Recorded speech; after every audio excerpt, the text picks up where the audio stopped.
الرحمن ظلال معنا نهج حياة جئنا تبصرة عن كل ضلال أعددنا بضع رسالة يعلم السر وأخفى کہ اللہ کی ذات ہے، علیم ہے، جاننے والی ہے، لیکن ساری چیزوں سے واقف ہے۔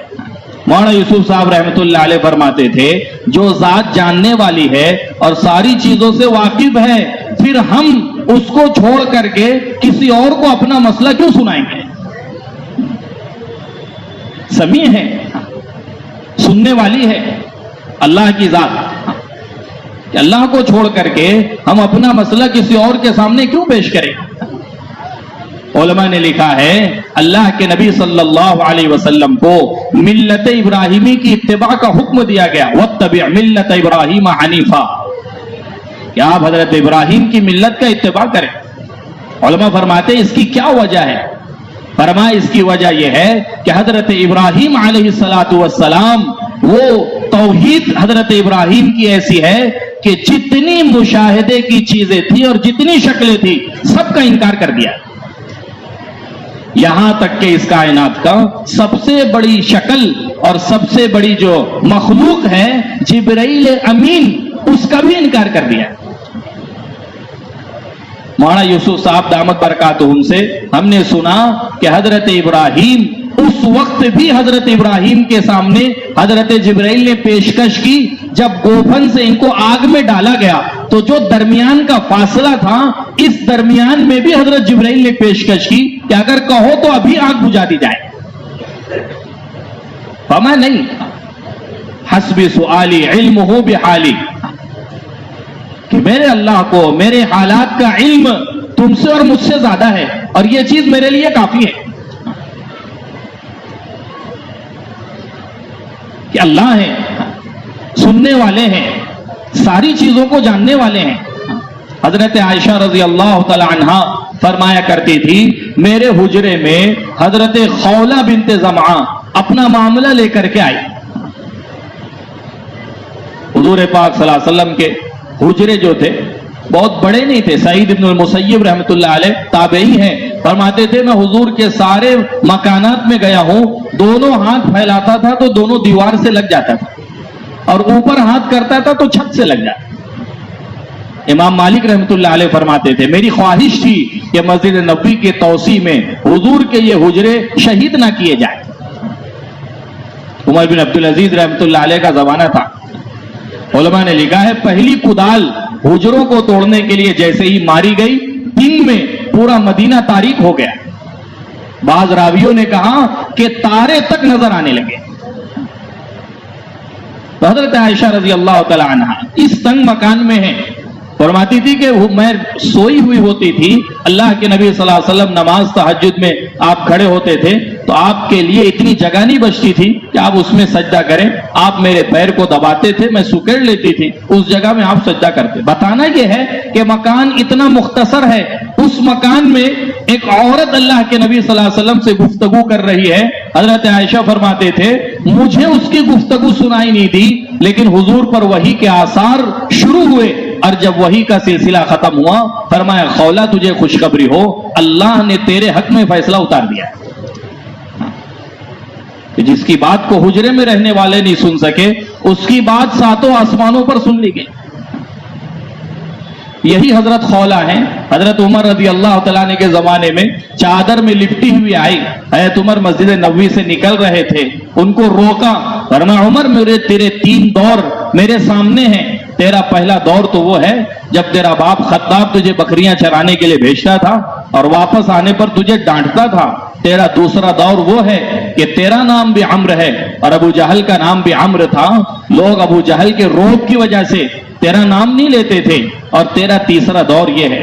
لوگوں نے کہا امیر المومنین یہ کون بڑھیا ہے جو آپ کو ایسے راستے پر جو ہے نصیحت اور آپ سے جو ہے وہ ایسے انداز میں گفتگو کر رہی ہے، آپ اس کی بات کھڑے ہو کے سن رہے ہیں۔ فرمایا میں اس کی بات کیوں نہ سنوں جس کی بات کو اللہ نے آسمانوں پر سنا ہے۔ یہ حضرت خولہ ہے، اللہ کی ذات سننے والی ہے، جاننے والی ہے۔ اور میرے دوستوں بزرگوں جتنی تیزی سے اللہ کا امر وجود میں آتا ہے ایسی قدرت دنیا میں کسی کو حاصل نہیں.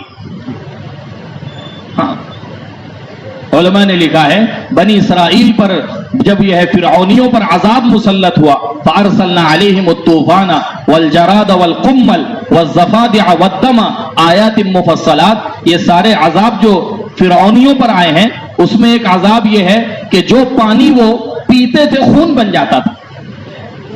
بنی اسرائیل کی عورتیں پی رہی ہیں پانی ہے، لیکن جیسے ہی وہ پانی فرعونیوں کے منہ تک جاتا تھا وہ خون بن جاتا تھا. تو فرعونیوں نے بنی اسرائیل کی عورتوں سے یہ کہا کہ تم اپنے منہ میں پانی لے کے ہمارے منہ میں کلی کرو.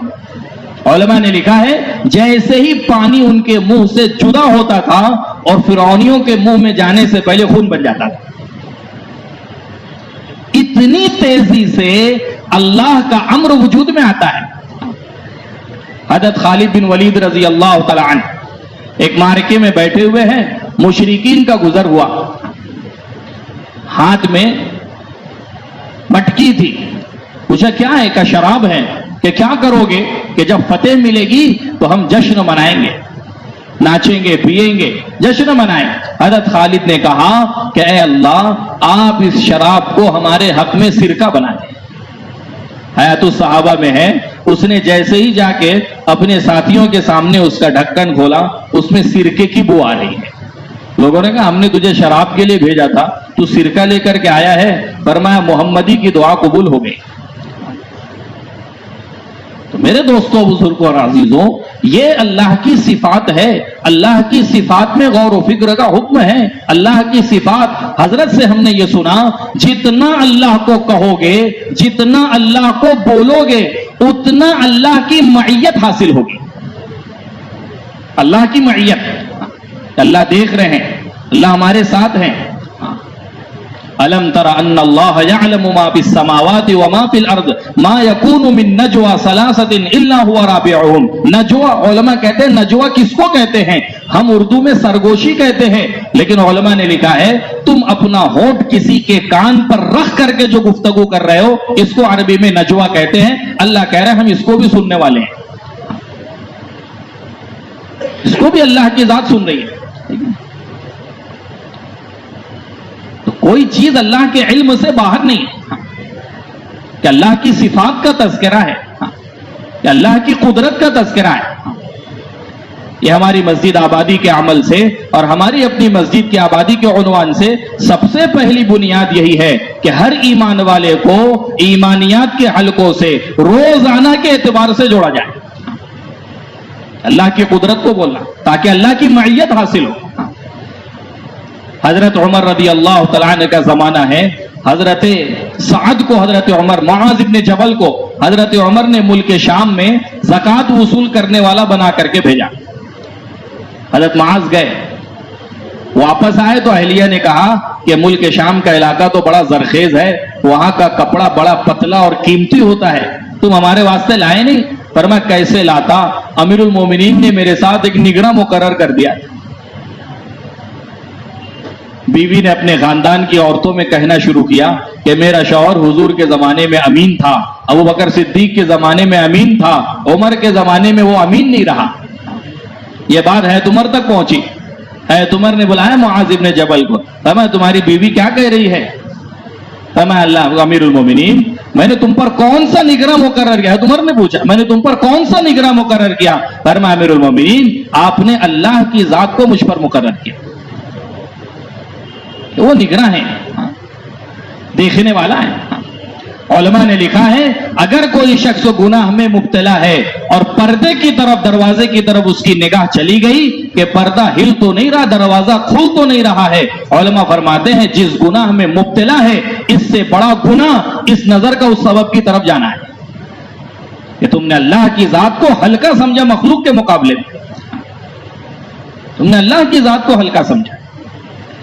تو میرے دوستوں بزرگ اور عزیزوں، یہ ایمانیات کے مذاکرے، حفاظت کرنے والی ذات اللہ کی ایسے نقشوں اور ایسے سبب میں حفاظت کریں جہاں حفاظت کا کوئی تصور ہی نہیں ہے. علماء نے لکھا ہے جیسے ہی فرعون کے سپاہیوں کو یہ پتا چلا کہ کہ فلاں گھر کے اندر بچے کی پیدائش ہوئی ہے. حضرت موسیٰ کا مکان تھا, فوراً اس گھر کی طرف لپکے. حضرت موسیٰ کی والدہ کو پتا چلا کہ فرعونی یہ تو یہاں گھر تک پہنچ چکے ہیں. تنور جل رہا تھا, پھینک دیا حضرت موسیٰ کو تنور میں. مولانا یوسف صاحب رحمۃ اللہ علیہ فرماتے تھے, ایک خوف والا شخص اور دوسرے غصے والا, ان کو اپنے عمل کا خیال نہیں ہوتا ہے کہ کیا کر رہے ہیں. ایک خوف والا اور غصے والا. حضرت ابوبکر صدیق رضی اللہ تعالیٰ عنہ, حضرت عمر میں کچھ بات ہو گئی, انبن ہو گئے. حضرت عمر بہت غصے میں, اللہ کے حضرت ابوبکر صدیق بہت غصے میں اللہ کے نبی صلی اللہ علیہ وسلم کی خدمت میں آئے. غصے کی وجہ سے چادر نصف ساق سے, آدھی پنڈلی سے بھی اوپر ہو چکی تھی. حضور نے دور سے دیکھ کر کے کہا, یہ تمہارا ساتھی بہت غصے میں آ رہا ہے. مولانا یوسف صاحب رحمۃ اللہ علیہ نے لکھا ہے کہ غصے والے کو اور خوف زدہ کو پتہ نہیں چلتا کیا کر رہا ہے. خوف کی وجہ سے حضرت موسیٰ کو تنور میں ڈال دیا. وہ آئے, دیکھے کہاں تو کوئی بچہ ہی نہیں ہے, واپس چلے گئے. جا کر کے تنور میں دیکھا, انگلی منہ میں اور چوس رہے ہیں. تنور ہے, آنکھ جل رہی ہے. حضرت ابراہیم علیہ الصلوۃ والسلام سے پوچھا گیا, تمہاری زندگی کے سب سے خوبصورت ترین ایام کیا ہے؟ فرمایا, وہ دن جب مجھے آگ میں ڈالا گیا. وہ تو ایسے سنگین حالات. فرمایا, نہیں, میرے اللہ نے میری بھوک کو مٹانے کے لیے اس آگ میں انار کے درختوں کو پیدا کر دیا, اور میری پیاس کو بجھانے کے لیے اللہ نے پانی کا انتظام کر دیا. اللہ کی ذات ہے, حفاظت کرنے والی ذات اللہ کی ہے. اس لیے میرے دوستوں بزرگوں, ہر ایک سے, ہر ایمان والے سے اس بات کا مطالبہ ہے کہ اس سے روزانہ کے اعتبار سے ایمانیات کے حلقوں میں آنے کے لیے اس سے وقت مانگا جائے. ہم نے حضرت سے سنا, نماز تو مسجد کا ایک عمل ہے, مسجد کا ایک عمل ہے نماز. ہم تو ہر ایمان والے کو مسجد والا بنانا چاہتے ہیں, مسجد والا بنے. کہ جب مسجد والا بن جائے گا تو پھر کیا ہوگا؟ مولانا یوسف صاحب رحمۃ اللہ علیہ فرماتے تھے, یہ مسجد والا بن جائے گا, اللہ پاک صرف اس کی مصیبتیں دور نہیں کریں گے, بلکہ اس کو امت کی مصیبتوں کے دور ہونے کا ذریعہ بنائیں گے. خبر دینے والے نے حضرت عمر کو خبر دی کہ ہررا سے ایسی آگ نکلی ہے کہ اگر اس کو بجھایا نہیں گیا, سارا مدینہ اس آگ کی لپیٹ میں آ جائے گا. عمر کہاں گئے؟ مشہور واقعہ ہے. نہ فائر بریگیڈ کی طرف, نہ کسی اور چیز کی طرف, نہ جہاں پانی کا ذخیرہ ہوا, مسجد کی طرف آئے. دیکھا تمیم داری ہیں, وہ صحابی جو 9 ہجری میں ایمان میں داخل ہوئے, 10 ہجری میں حضور کا انتقال ہو گیا. 1 سال صرف اللہ کے نبی صلی اللہ علیہ وسلم کی صحبت ملی ہے. تمیم داری سے کہا, تمیم داری, یہ تقاضا ہے, آگ نکلی ہے, تم اس آگ کو جو ہے وہ دفن کر کے آنا. ہم نے 12 واقعہ سنا. مولانا یوسف صاحب کے بیانات میں ہے, لکڑی ہاتھ میں تھی, پہلی مرتبہ اللہ اکبر کہا, وہ ساری آگ ایک جگہ سمٹ گئی. دوسری مرتبہ اللہ اکبر کہا, لکڑی سے آگ کو ایسے ہانک رہے جیسے چرواہا اپنی بکری کو ہانکتا ہے, جہاں سے نکلی ہے وہاں دفن کر کے آئے اس غار کے اندر. کہ مسجد والوں کے ذریعے سے اللہ پاک صرف ان کی مصیبتوں کو نہیں بلکہ امت کی مصیبتوں کے دور ہونے کا ذریعہ بنائے. مولانا یوسف صاحب رحمۃ اللہ علیہ فرماتے تھے, ہم امت کو نہر کھدوا کر کے پانی نکلوانے والا بنانا نہیں چاہتے, ہم امت کو براہ راست اللہ سے پانی لینے والا بنانا چاہتے. حضرت جی کا سفر تھا پانی پت کا, بائی روڈ سفر تھا, جا رہے تھے, راستے میں ایک جگہ پورا راستہ جام. حضرت نے پوچھا کیا بات ہے؟ کہ لوگ دھرنے پر بیٹھے ہوئے. کہ کس بات کا دھرنا ہے؟ کہ میونسپلٹی سے پانی نہیں آ رہا. حضرت نے فرمایا, ایمان والا روزہ رکھ کر کے اللہ کے گھر پہ دھرنا دے, اللہ ساری دنیا کے غیروں کو ان کا غلام بنا دیں گے. اور ایمان والا بھوکا پیاسا رہ کر کے غیروں کی خوشامدیں کرے گا, اللہ ایمان والوں کو غیروں کا غلام بنا دیں گے. ہم تو یہ چاہ رہے ہیں کہ امت جو ہے مسجد والی بنے, مسجد سے براہ راست مسجد کے عمل کے ذریعے سے اللہ کی ذات عالی سے لینے والے بنے, کیسے ضرورتیں پوری کرنے والے. میرے دوستوں بزرگوں, ایمانیات کے حلقے میں بیٹھنے سے حضرت تھانوی رحمۃ اللہ علیہ فرماتے تھے, لوگ نواقض وضو سیکھتے ہیں, نواقض ایمان نہیں سیکھتے. جیسے نواقض وضو ہے, 8 چیزیں ہیں جس سے وضو ٹوٹ جاتا ہے. حضرت فرماتے تھے ایسے ہی نواقض ایمان بھی ہیں, ایسے افعال, ایسے اقوال جن سے ایمان ٹوٹ جاتا ہے. ایمانیات کے حلقوں کے نہ ہونے کی وجہ سے اور ان باتوں کے مذاکروں کے نہ ہونے کی وجہ سے میرے دوستو اللہ معاف فرمائے, حضرت شیخ نے حقیقت لکھا ہے ایسے الفاظ عام طور پر بولے جاتے ہیں جس کو علماء نے الفاظ کفریہ میں شمار کیا ہے. میں اکثر اپنے مذاکروں میں یہ مثال دیتا ہوں کہ ہمارے یہاں بہت مشہور ہے یہ جملہ کہ اللہ کے یہاں دیر ہے اندھیر نہیں ہے. بعض علماء نے اس کو الفاظ کفریہ میں شمار کیا ہے. کیوں کہ اللہ کی ذات وہ ہے اذا اراد شیئا ان یقول له کن فیکون. اس کو دیر کس بات کی جس کا ارادہ چیزوں کے وجود میں آنے کے لیے کافی ہے. اللہ کی ذات کے لیے دیر کا ثابت کرنا یہ اللہ میں عیب کا ثابت کرنا ہے, تو کفر ہے. میرے دوستوں بزرگوں موٹی موٹی بانتے ہیں, امت نہیں جانتی ہے ایسے ایسے الفاظ جو ہے وہ زبانوں پر ہے. میرے دوستوں دارالفتہ میں سوالات آتے ہیں, آپ فتاوی کی کتاب اٹھا کر کے دیکھو, روزمرہ کی زبانوں میں اور روزمرہ کے معاملات میں ایسی ایسی چیزیں ہیں جس سے آدمی کا ایمان نہیں رہتا. کہ ایمان کو مسجد کے راستے سے سیکھنا ہے, علم کو مسجد کے راستے سے سیکھنا ہے. ہم نے حضرت سے سنا کہ اپنے معمولات کو بھی اور اپنے معاملات کو بھی علم پر لاؤ. معمولات بھی علم پر آئے. دین وہ نہیں ہے جو ہم سمجھ رہے ہیں, دین تو متعین ہے جس کے اصول و ضوابط 1450 سال پہلے متعین ہو چکے ہیں. اگر دین کے بغیر معمولات ہے, حضرت سے ہم نے سنا یہ ایسا ہے جیسے سونے کی پلیٹ میں پاخانہ ہے. سخت جملہ کہا لیکن حقیقت ہے. فرمایا علم کے بغیر تم چاہے اپنے گھر والوں کو سود کھلاؤ یا خنزیر کھلاؤ, حرمت میں دونوں برابر ہیں. پتہ ہی نہیں ہے معاملات کی لائن کا دین کیا ہے. میرے دوستوں بزرگوں وہ دعا کی طاقت جو اللہ نے اس امت کو عطا فرمائی تھی, جس طاقت پر چوتھے آسمان کا فرشتہ حرکت میں آ جاتا تھا, آج اس دعا کی طاقت کے ظاہر نہ ہونے کی ایک بنیادی وجہ علماء نے یہ بھی لکھی ہے کہ اندر میں دوڑنے والا خون جب تک پاک نہیں ہوگا, آسمانوں سے کہا جاتا ہے تیرا کھانا, تیرا پہننا, تیرا اوڑھنا سب کچھ جب حرام کا ہے, فَأَنَّا يُسْتَجَابُ, تیری دعا کہاں قبول ہو سکتی ہے؟ دعا قبول ہی نہیں ہوگی. ورنہ دعا میں تو اللہ نے اتنی طاقت رکھی ہے. مولانا یوسف صاحب رحمت اللہ علیہ فرماتے تھے چاہے دعا سے تم اپنا تسمہ صحیح کرا لو, چاہے دعا سے ملک سلیمان اللہ سے مانگ لو.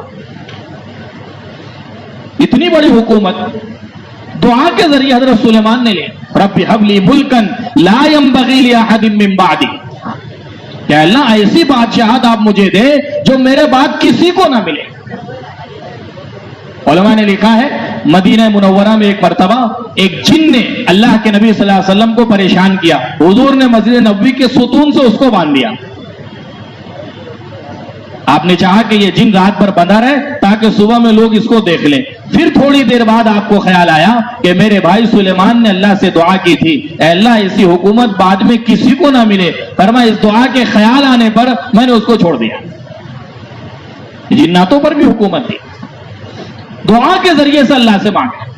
120 سال کی عمر ہے حضرت زکریا کی, قرآن کہہ رہا ہے اللہ سے کہہ رہے ہیں اللہ میری ہڈیاں سوکھ چکی ہیں اور میرے سر کا بال سفید ہو چکا ہے, میری بیوی بانج ہو چکی ہے, لیکن میں آپ سے اولاد کیوں مانگتا ہوں؟ رب ہب لی من لدنک ذریۃ طیبہ انک سمیع الدعاء. دین دی اللہ نے. فنادته الملائکة وهو قائم يصلي في المحراب ان الله يبشرك بيحيى مصدقا بكلمة من الله سيدا وحصورا ونبيا من الصالحين. حضرت یحییٰ اللہ نے دیا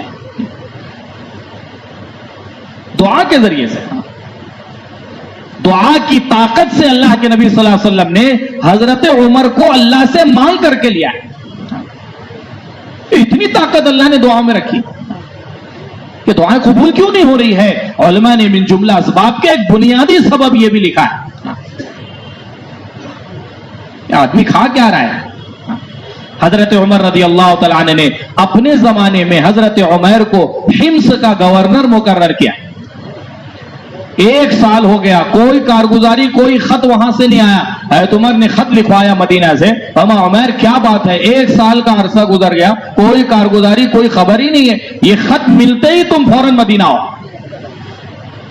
جیسے ہی خط پڑھا فوراً چل دیے وہاں سے مدینہ منورہ کی طرف۔ جیسے ہی حضرت عمر کی خدمت میں پہنچے، مہینوں کا سفر کر کے آئے ہیں، دھوپ ہے اور ریگستان کے علاقوں سے گزر کے، جس کی وجہ سے چہرہ کالا پڑ گیا تھا۔ حضرت عمر نے فرمایا، عمیر یہ تم نے اپنے چہرے کا کیا رنگ بنا لیا، یہ سیاہ ہو گیا۔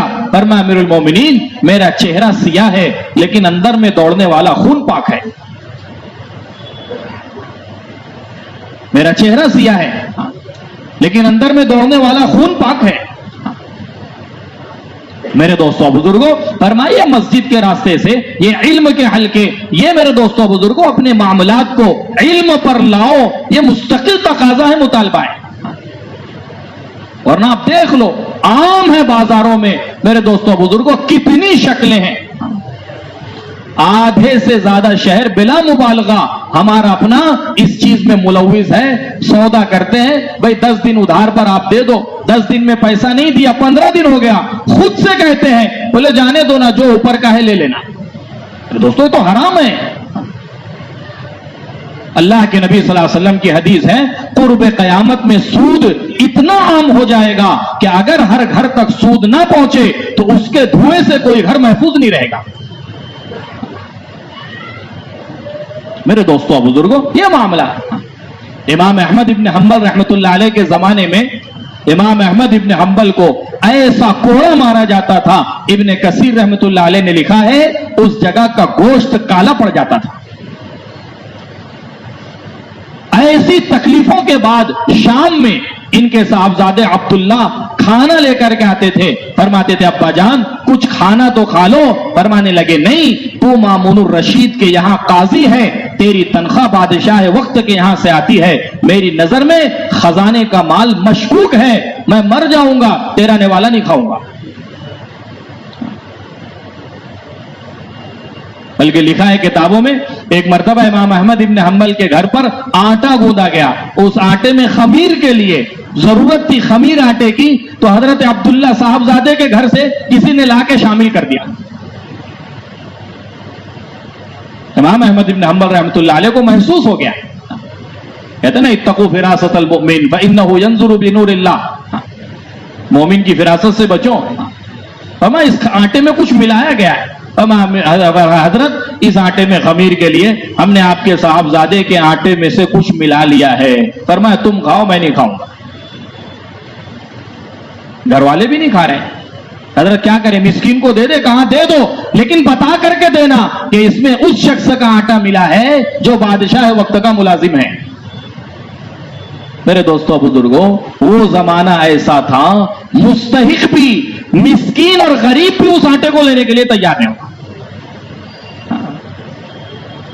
ایسا نہیں ہے کہ یہ وقت کے امام تھے تو ان کی زندگی کا حال یہ تھا، اس زمانے کا عام ماحول۔ امام احمد ابن حنبل کے پاس ایک بڑھیا آئی، دروازے پر اس نے دستک دی، بیٹے سے کہا دیکھو صحیح کون ہے، کہا بجان ایک بڑی بھی ہے، مسئلہ پوچھنے آئی ہے، کہا بلا لو۔ جیسے ہی بڑی بھی آئی، فرمایا حضرت میں اون کاٹتی ہوں، رات میں اون کاٹتی ہوں چراغ کی روشنی میں، کبھی میرا چراغ بجھ جاتا ہے تو میں چاند کی روشنی میں اون کاٹتی ہوں، تو کیا بیچتے وقت مجھے بتانا ضروری ہے کہ یہ اون میں نے چراغ میں کاٹا ہے اور یہ اون میں نے چاند کی روشنی میں کاٹا ہے؟ یہ پوچھ رہی ہے۔ فرمایا بڑی بھی اگر دونوں کے کاٹنے میں فرق ہے تو تمہارے ذمے بتانا ضروری ہے۔ تو امام احمد ابن حنبل رحمۃ اللہ علیہ نے کہا اے مسکین کو کھلا دو، میں نہیں کھاؤں گا، کوئی لینے کے لیے تیار نہیں۔ لوگوں نے سمندر میں پھینک دیا۔ امام صاحب نے پوچھا بھائی کیا ہوا اس آٹے کا؟ کہا حضرت کوئی لینے کے لیے تیار نہیں، ہم نے تو سمندر میں پھینک دیا۔ فرمایا خدا کی قسم مرتے دم تک کبھی مچھلی نہیں کھاؤں گا۔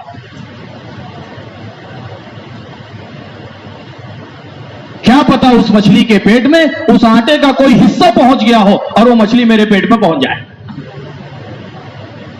علماء نے لکھا ہے ان کے حالات میں کبھی مرتے دم تک مچھلی کے گوشت کو ہاتھ نہیں لگائے. میرے دوستوں بزرگوں، مسجد کے ذریعے سے مسجد آبادی کا عنوان کوئی معمولی عنوان نہیں ہے میرے دوستوں بزرگوں اور عزیزوں. ہاں، اللہ نے بہت جاندار عمل مولانا یوسف صاحب رحمۃ اللہ علیہ کے بیانات میں ہے. ایک شخص 3 حاجتوں میں سے کسی نہ کسی حاجت میں گھرا ہوتا ہے، یا تو عبادت کے تقاضے میں ہے، یا دعوت کے تقاضے میں ہے، یا ضروریات زندگی کے تقاضوں میں گھرا ہوا ہے. سیرت کو دیکھنے سے پتا چلتا ہے اللہ کے نبی صلی اللہ علیہ وسلم نے ان تینوں تقاضوں میں اپنی امت کو مسجد سے جوڑا ہے. دعوت کا تقاضا سارا کا سارا مسجد سے پورا کیا جا رہا ہے. جماعتوں کی روانگی، جماعتوں کی ہدایات، جماعتوں کی کارگزاری، قافلوں کا آنا. آپ دیکھو نا، ریاض الجنہ میں آج بھی اسطوانۂ وفود موجود ہیں. لکھا ہوا ہے اسطوانۂ وفود، یہ وہ ستون ہیں جہاں آنے والے وفد ٹھہرا کرتے تھے. مسجد میں سارے دعوت کے تقاضے مسجد سے، عبادت کے سارے تقاضے مسجد سے پورے ہو رہے ہیں. ذکر ہو رہا ہے، تلاوت ہو رہی ہے، سیکھنا سکھانا ہو رہا ہے، تسبیح ہے، سارے اعمال ہیں. اور ضروریات میں فرمایا حاجتوں میں بھی اللہ کے نبی صلی اللہ علیہ وسلم نے اپنے صحابہ کو مسجد کا اتنا عادی بنایا ہے کہ صحابی مسجد میں بیٹھے ہوئے ہیں. روایت کے الفاظ ہیں کہ وہ وقت نماز کا نہیں تھا، نماز کے علاوہ کا وقت تھا. صحابی بیٹھے ہوئے ہیں. حضور نے پوچھا بھائی کیا بات ہے؟ تو میں اللہ کے نبی قرض نے مجھے گھیرا ہے جس کی وجہ سے میں مسجد میں آ کے بیٹھا ہوں. فرمایا تم وہ دعا کا اہتمام کیوں نہیں کرتے؟ اللہم انی اسألوک من، یعنی وہ مشہور دعا ہے، اللہم انی اعوذ بک من الہم والحزن واعوذ بک من العجز والکسل واعوذ بک من الجبن والبخل واعوذ بک من غلبۃ الدین وقہر الرجال. کہ حاجت میں بھی امت مسجد کی طرف آ رہی ہے. تو میرے دوستوں بزرگوں، ایمانیات کا حلقہ مسجد میں، معاملات علم کا حلقہ مسجد میں. سیکھنا سکھانا، یہ سیکھنا سکھانا صرف عوام کے لیے نہیں میرے دوستوں، ہمارے لیے بھی ہے. ہم اپنے معمولات کو اور معاملات کو علم پر لائیں، ورنہ بہت سی چیزیں ہیں ہمارے ساتھیوں میں چل رہی ہے لیکن اس کا دور دور تک علم سے، سنت شریعت سے کوئی تعلق نہیں. جماعتوں میں نکلو تو مذاکرے میں پتہ چلتا ہے سنتوں کے نام پر بہت شدت کرتے ساتھی. کھانے کے بعد پانی کا نہ پینا سنت ہے. مسلم شریف کی روایت ہے اللہ کے نبی صلی اللہ علیہ وسلم کی دعوت ابو ایوب انصاری کے مکان پر ہے. جو مشہور واقعہ ہے، ابو بکر صدیق ہے عمر اور حضور مسجد نبوی میں جمع ہوئے، ابو ایوب انصاری کیا گئے. آپ دیکھو مسلم شریف میں فَأَكَلُوا وَشَرِبُوا، روایت کے الفاظ ہیں آپ نے کھایا اور کھانے کے بعد پانی پیا ہے. کسی بھی چیز کو اتنی آسانی سے خلاف سنت کہہ دینا اور کسی بھی چیز کو سنت کہہ دینا، یہ بہت ذمہ داری کی چیز ہے.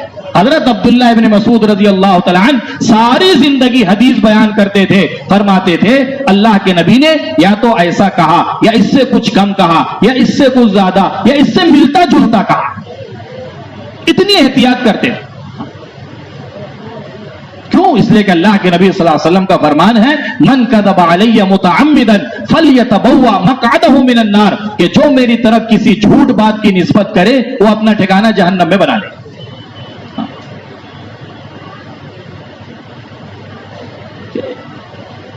یہ ساری چیزیں بھی سیکھنے کی، بہت ساری چیزیں ہیں.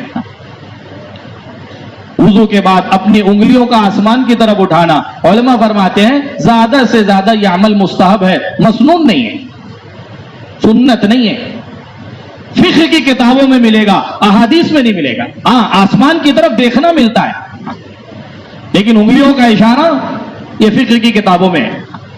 اس کو آپ مستحب کہو لیکن اس کو سنت نہیں کہہ سکتے. تو میرے دوستوں بزرگوں اور عزیزوں، یہ تو بطور مثال کے بہت سی ایسی چیزیں ہیں. یہ ساری چیزوں کا تعلق سیکھنے سے ہے کہ مسجد کا یہ عمل اتنا جاندار ہمارے اپنے پاس دیا گیا کہ علم کا حلقہ. کیا معمول تھا اللہ کے نبی صلی اللہ علیہ وسلم کی مسجد کا؟ فرمایا مسجد نبوی کا معمول یہ ہے رئیس المحدثین گشت کر رہے ہیں اور لوگوں کو مسجد نبوی کی طرف بھیج رہے ہیں. کیوں کہ بغیر دین کے اور بغیر علم کے اگر یہ ہمارے بازاروں میں کاروبار کریں گے، حضرت عمر فرماتے تھے یہ ہمارے بازار میں سود کو اور یہ ہمارے بازار میں حرام شکلوں کو گھسا دیں گے.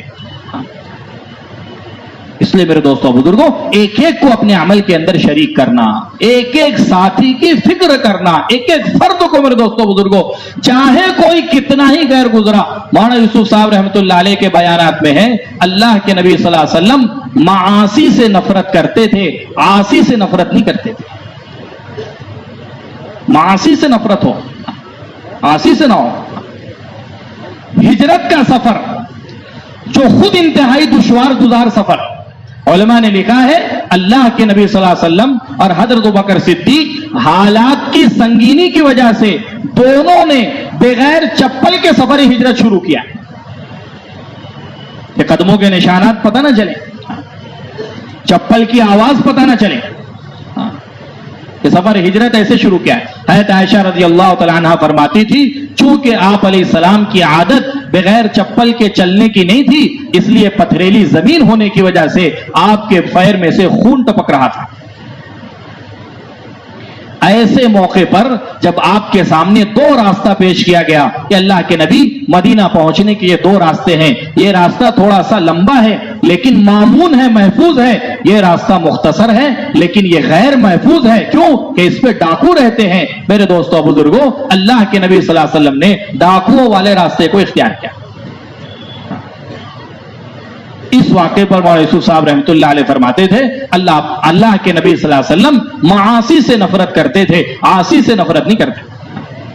اور پھر حضرت فرماتے تھے اللہ پاک آنے والے کی نیت کو نہیں دیکھتے ہیں بلکہ آنے والوں کے متعلق تمہاری نیت کو دیکھتے ہیں.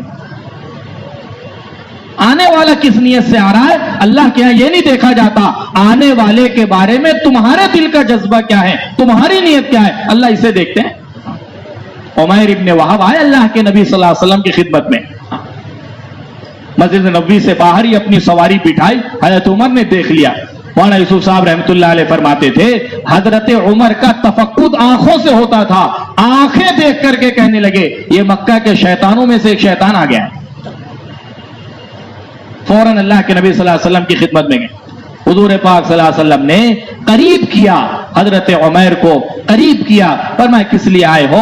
فرمایا اللہ کے نبی میرا بچہ قیدیوں میں شامل ہے، میں اس کے لیے آیا ہوں. فرمایا یہ تلوار اور یہ خنجر اس کا کیا کام ہے؟ فرمایا اللہ کے نبی اس نے تو سارے تعلقات برباد کر دیے، کہیں کا نہیں رکھا. فرمایا عمیر تمہاری اور صفوان کی جو گفتگو حتیب میں ہوئی ہے تم بتاؤ گے یا میں تمہیں بتاؤں؟ وہی کلمہ پڑھا. میرے دوستوں بزرگوں ایک ایک کو سمیٹنا. ہمارے حضرت بارہا یہ جملہ کہتے ہیں ہمارے یہاں مال سے استغنا ہے، کسی کی ذات سے استغنا نہیں ہے. ہم لوگوں کے مال سے مستغنی ہیں لیکن کسی کی ذات سے مستغنی نہیں ہے. وائل ابن حجر اپنے زمانے کے شہزادے تھے، اللہ کے نبی صلی اللہ علیہ وسلم کی خدمت میں آئے، حضور نے ان کے شایان نشان استقبال کیا. اپنے ساتھ منبر پر اللہ کے نبی صلی اللہ علیہ وسلم نے وائل ابن حجر کو بٹھایا اور حضرت وائل کا ایسا اکرام کیا، ان کے لیے مستقل رہائش کا اللہ کے نبی صلی اللہ علیہ وسلم نے انتظام کیا. اور حضرت امیر معاویہ سے فرمایا اے معاویہ تم حضرت وائل کو ان کی رہائش گاہ تک چھوڑ کر کے آؤ. اس دوران وہ واقعہ ہوا ہے جو حضرت معاویہ اور وائل ابن حجر کے درمیان ہے. لوگوں کے مال سے ہم مستغنی ہیں لیکن کسی کی ذات سے ہم مستغنی نہیں ہیں. جس کے اندر ذات سے استغنا ہے فرما اللہ پاک اس سے امت کی ہدایت اور اصلاح کا کام کبھی نہیں لیں گے.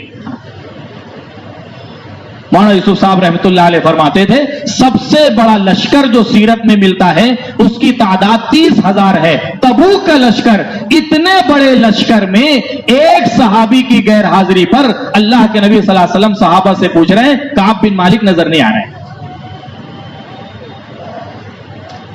ان کو تو 20-25 ساتھیوں میں اگر کوئی کم رہے اور 20-25 ساتھیوں میں اگر کوئی غیر حاضر رہے اللہ معاف فرمائے مجھے نہیں پتا چلتا کہ کون غیر حاضر ہے اور کون حاضر ہے. 30,000 کے لشکر میں ایک صحابی غیر حاضر ہے. اللہ کے نبی صلی اللہ علیہ وسلم نے کہا مجھے کعب بن مالک نظر نہیں آتے. ایک شخص نے کہا اللہ کے نبی میں نے انہیں مدینہ کے بازار میں نئی چادریں اوڑے ہوئے مٹکتے ہوئے چلتے دیکھا ہے. فوراً حضرت طلحہ نے کہا بئس ما قلتا، بہت برا جملہ تم نے ان کے بارے میں کہا، ہم کعب میں سوائے خیر کے کچھ نہیں جانتے.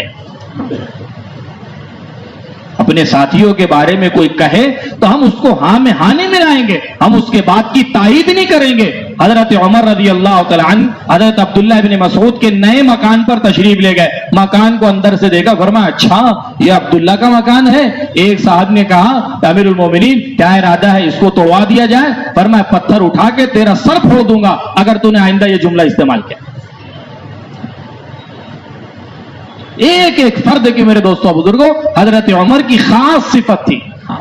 ہم بارہا کہتے رہتے ہیں حضرت سلیمان تابعی ہے, فجر کی نماز میں غیر حاضر ہیں, حضرت عمر فوراً گھر پر پہنچ گئے. مولانا یوسف صاحب رحمۃ اللہ علیہ جو سیرت پر گہری نظر رکھنے والے, فرمایا اس زمانے میں مسجد نبوی کتنی بڑی تھی جس میں حضرت عمر نے پہچان لیا کہ سلیمان موجود نہیں ہے. فرمایا مسجد نبوی اتنی بڑی تھی کہ صفوں کو سیدھا کرانے والے 16 منٹ میں امام صاحب تک پہنچتے تھے.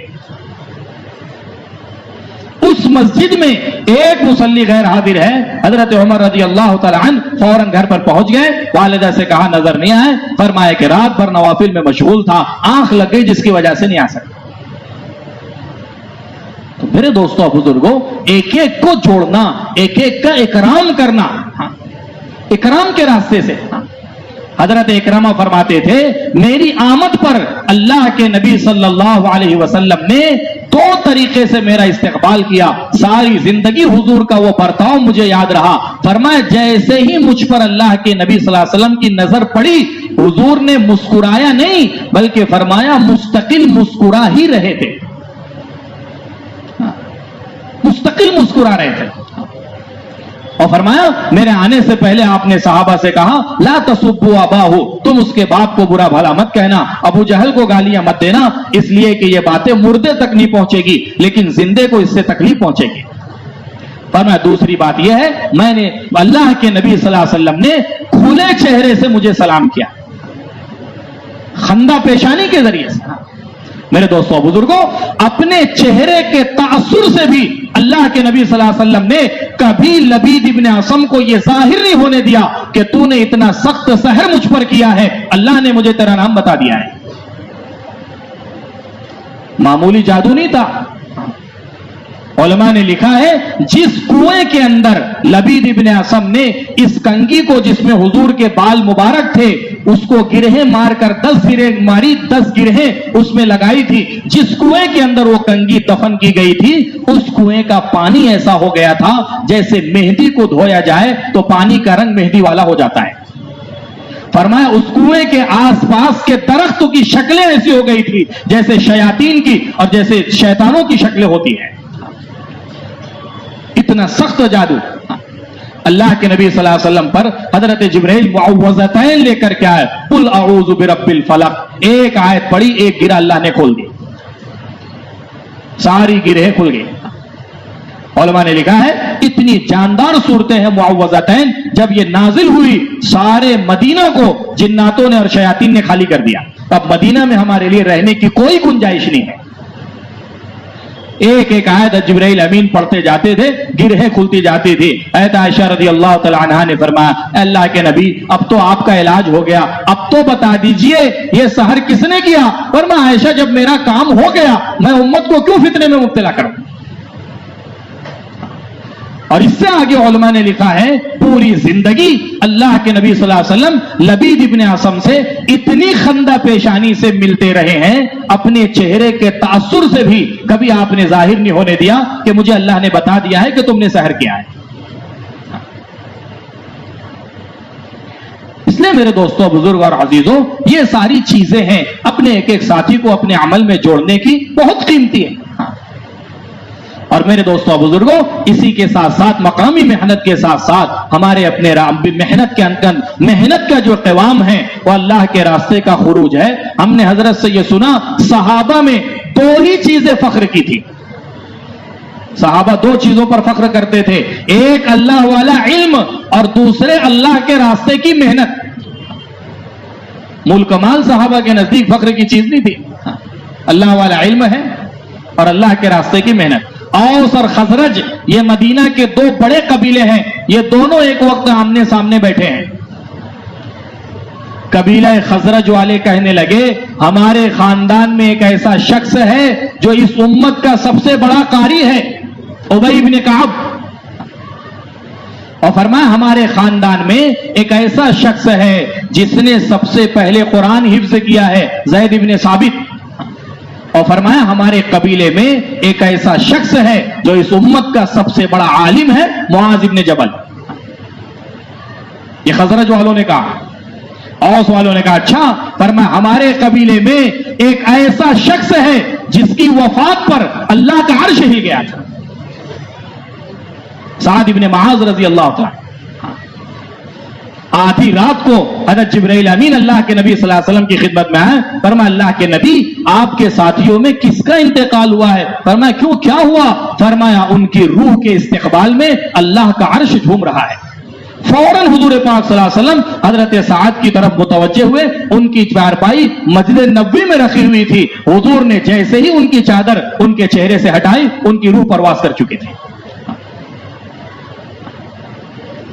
یہ حضرت سعد ابن معاذ رضی اللہ تعالیٰ عنہ.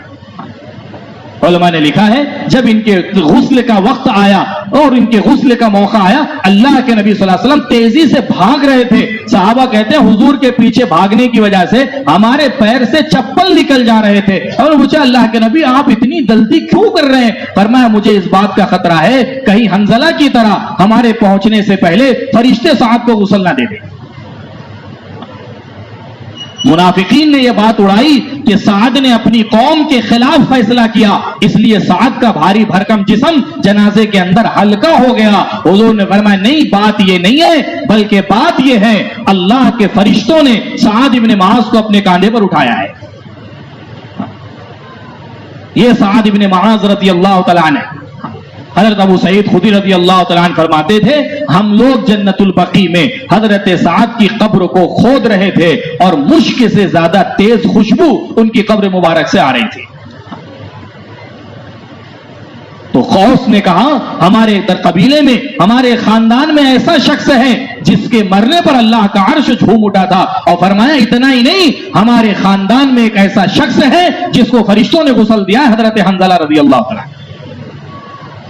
فرشتوں نے غسل دیا ہے. اور فرمایا ہمارے خاندان میں ایک ایسا شخص ہے جس کے سر کی حفاظت شہد کی مکھیوں نے کی ہے، حضرت عاصم رضی اللہ تعالیٰ عنہ. اس پر حضرت نے فرمایا صحابہ میں دو ہی چیزیں فخر کی تھی، ایک اللہ والا علم تھا اور ایک اللہ کے راستے کی محنت تھی.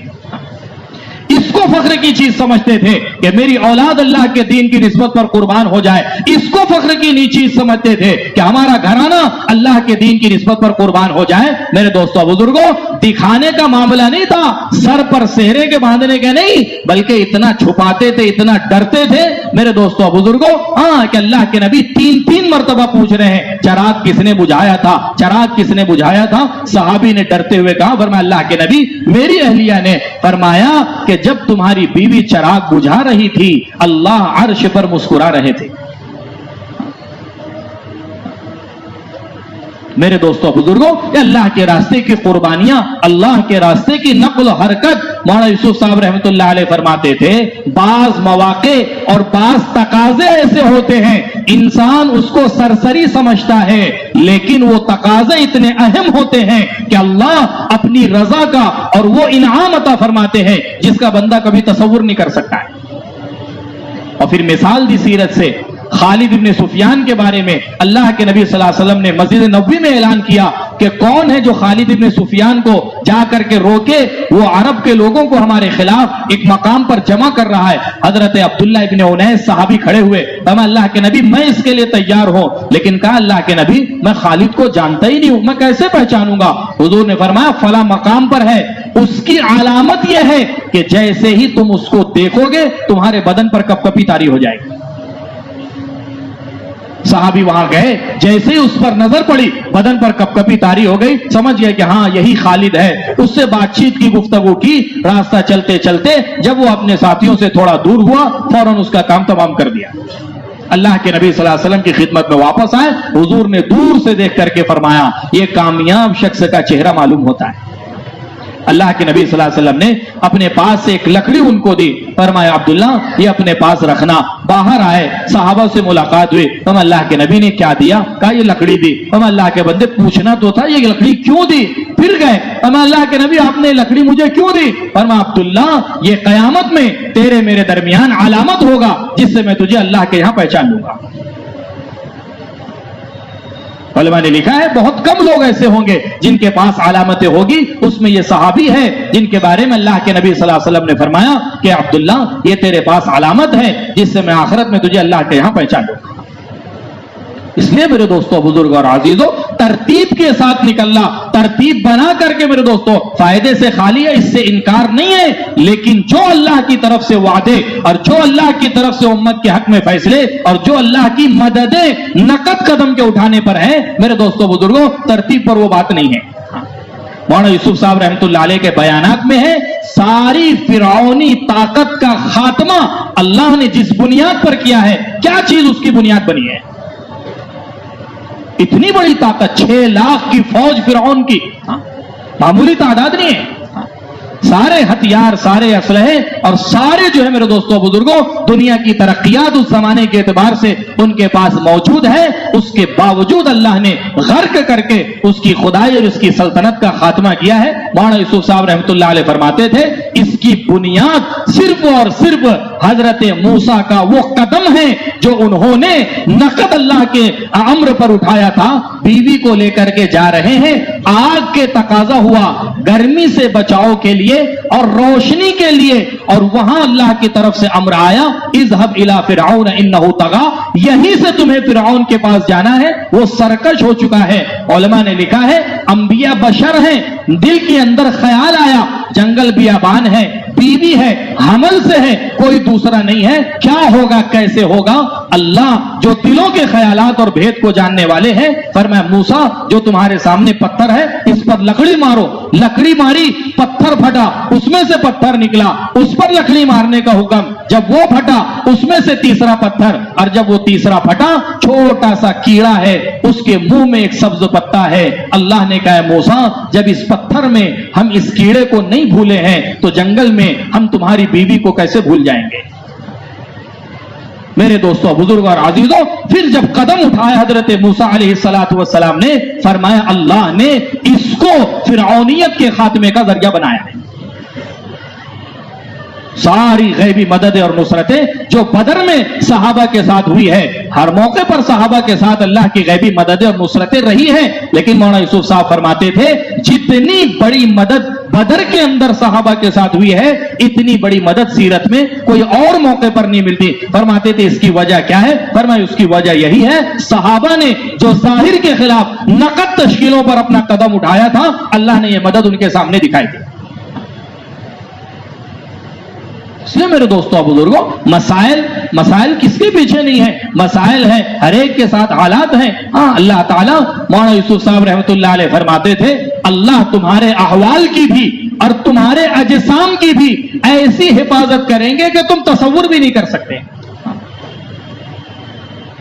حضرت جابر فرماتے تھے امیر معاویہ رضی اللہ عنہ نے اپنے زمانہ خلافت میں سن 45 ہجری میں یہ اعلان کیا کہ ہمیں یہاں سے نہر کھودنی ہے اور یہاں صحابہ کی قبریں آ رہی ہے جو غزوہ احد کے اندر دفن کیے گئے تھے، شہید ہوئے تھے۔ فرمایا ہر رشتہ دار اپنے متعلق کی قبر کو اور لاش کو نکال کے دوسری جگہ منتقل کر لے۔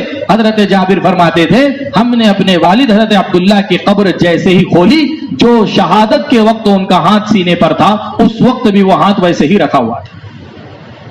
فرماتے تھے جیسے ہی ہاتھ ہٹایا تو وہاں سے خون جاری ہو گیا، ہاتھ کو اس کی جگہ پر رکھ دیا تو خون فوراً بند ہو گیا۔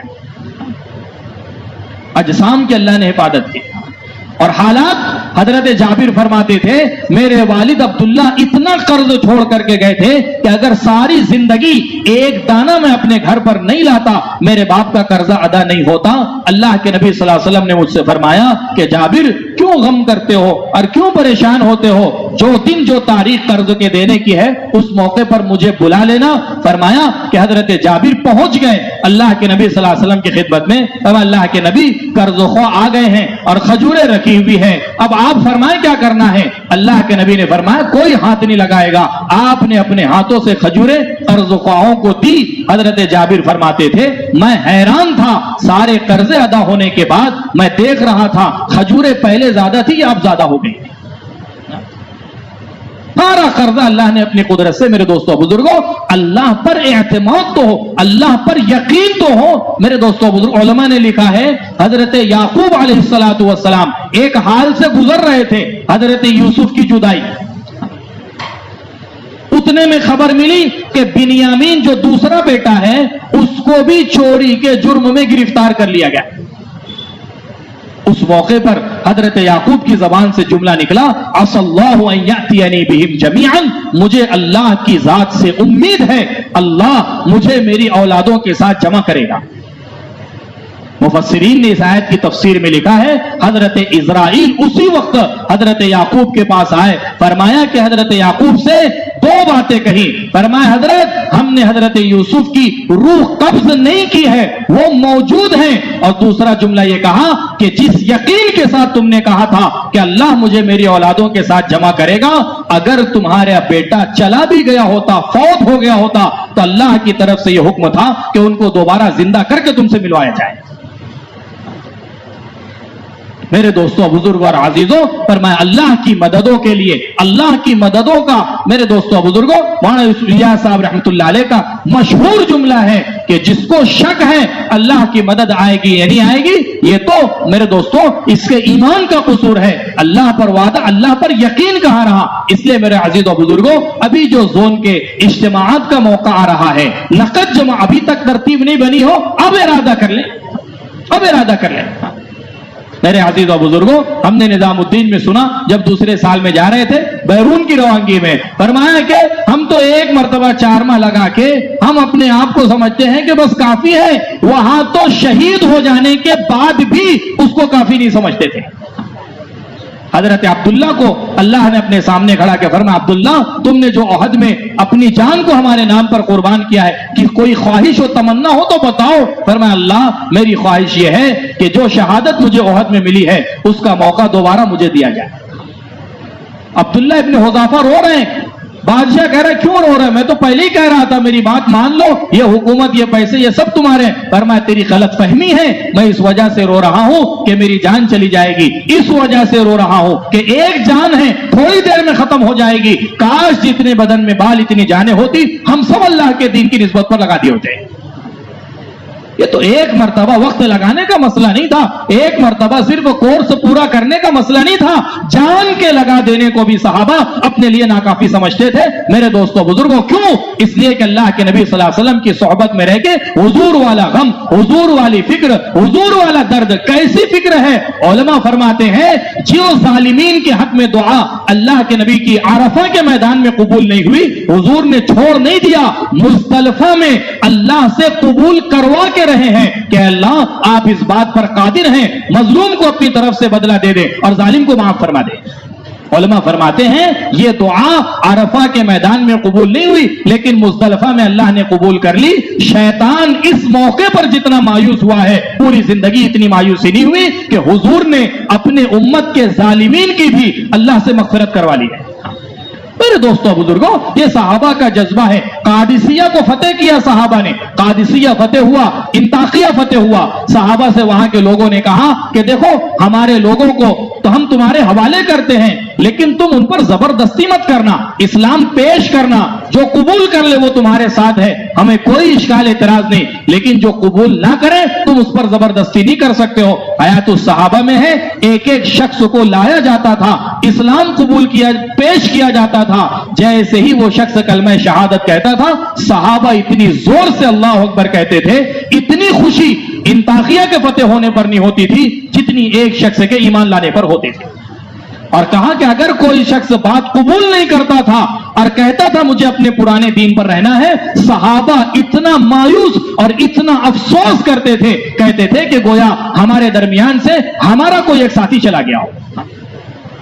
میرے دوستوں بزرگ اور عزیزوں، دعوت کی محنت عمومیت کے ساتھ تھی، ایک فرد کے لیے بھی اسلام سے نکلنے کی راہ نہیں تھی، اسلام سے نکلنا مشکل ہو گیا تھا۔ حضرت اکرمہ ابن ابی جہل بھاگ کر کے کشتی میں گئے، وہاں بھی ملا کہہ رہا ہے اس طوفان سے بچنے کے لیے کلمہ اخلاص کہنا پڑے گا۔ مولانا یوسف صاحب فرماتے تھے دعوت کی عمومیت نے غیروں کے لیے بھی اسلام سے ساری نکلنے کی راہوں کو بند کر دیا تھا۔ اللہ معاف فرمائے، محنت کی کمی ہے اور ہمارا اپنا قصور ہے، افراد نہیں جماعتوں کی جماعتیں اسلام سے نکلنے کے دروازے کھلے ہوئے ہیں۔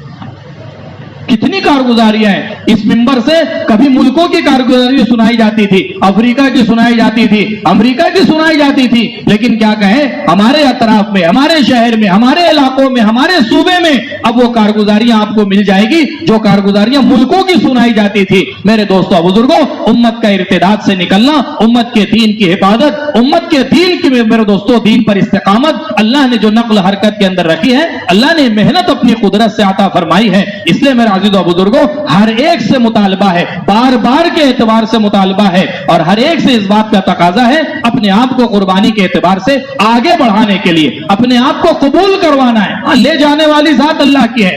ابھی اورنگ آباد میں علماء کا جوڑ تھا، وہاں پر نظام الدین سے جو جماعت آئی وہ سنانے لگے کہ مولانا عبید اللہ صاحب بلیاوی رحمۃ اللہ علیہ طالب علمی کے زمانے میں حضرت کا جو خرچ آتا تھا اس کو 3 حصوں میں تقسیم کر لیتے تھے، ایک حصہ بلکہ 4 حصوں میں، ایک حصہ اپنی ضرورت کے لیے، ایک حصہ کتابوں کے خریدنے کے لیے، ایک حصہ سفر حج کے لیے، اور ایک حصہ اللہ کے راستے کی محنت کے لیے۔ فرما اس طالب علم کو اللہ نے اپنی قدرت سے دنیا سے 100 سے زیادہ ملکوں میں گھمایا ہے اور 60 سے زیادہ اللہ نے حج کروایا ہے۔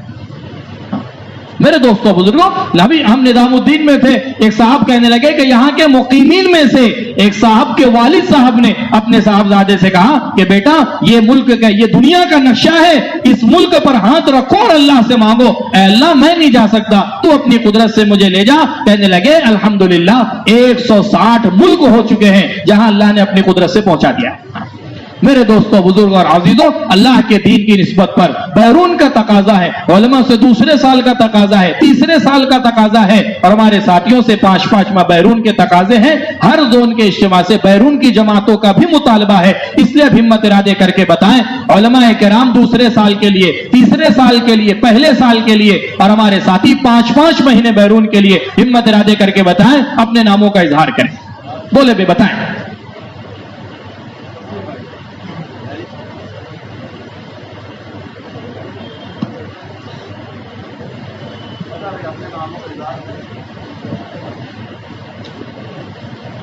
بھائی جانے والوں کو روک لیں، پیار محبت سے بٹھا دیں، ضرورت سے فارغ ہونے کا وقت دیں گے، نماز بھی ہوگی۔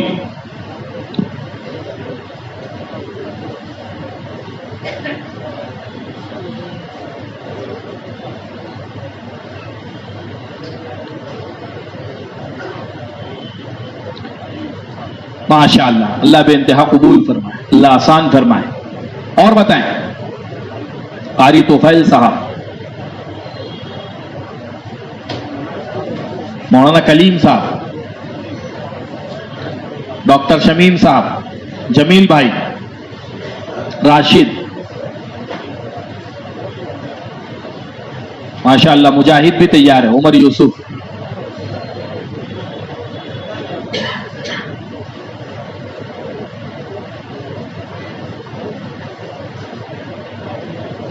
ماشاءاللہ اللہ بے انتہا قبول فرمائے۔ مولانا سفیان صاحب سال کے لیے، مسجد کون سی ہے مولانا کی؟ خاتون جنت۔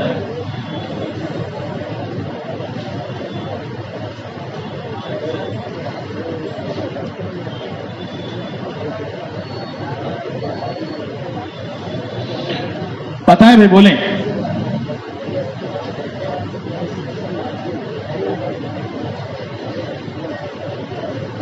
حاجی سلیم ٹیلر صاحب، یوسف اگادی مسجد۔ بھائی صحن میں ہے کیا نام لکھنے والے؟ تشکیل والے صحن میں نام لکھ رہے ہیں؟ جانے والوں کو تھوڑا سا روک لیں۔